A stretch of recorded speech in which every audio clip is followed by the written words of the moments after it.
Que deviennent les anciens candidats des télécrochets diffusés sur les chaînes de télé? Nous nous sommes intéressés au cas d'Angelina Vim, une ancienne candidate de la seconde saison de The Voice, La plus belle voix.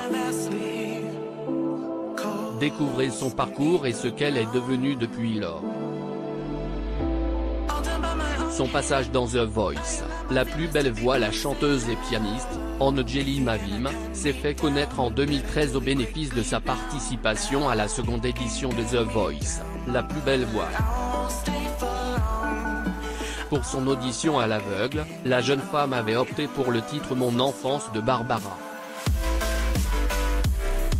Elle a soulevé le public et le cœur de tous les coachs qui se sont alors retournés, Jennifer Garou, Florent Pagny et Louis Bertignac. Après une période d'hésitation, elle avait finalement choisi de rejoindre l'équipe de Garou. Lors du premier tour des Battles, elle était confrontée à Fanny Leb.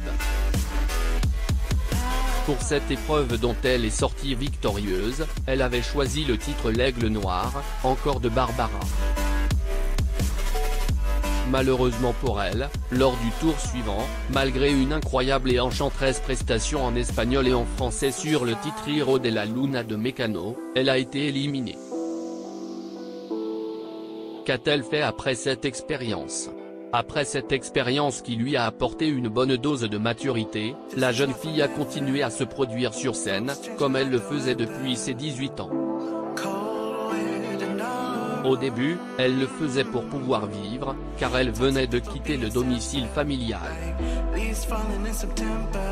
Mais c'est rapidement devenu une véritable passion pour elle. Elle a sorti son premier album à Barbara, une sorte d'hommage à celle qui l'a toujours influencée. Elle a par ailleurs signé un contrat avec la salle de concert Le Titron à Paris, où elle se produit régulièrement depuis plusieurs années. Valentina réagit à sa victoire à Eurovision 2020. La France a pu enfin décrocher son premier titre à l'Eurovision Junior grâce à la jeune Valentina. La décision est tombée le 27 novembre 2020.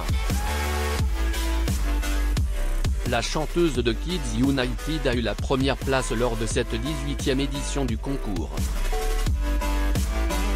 Retour sur cette formidable nouvelle.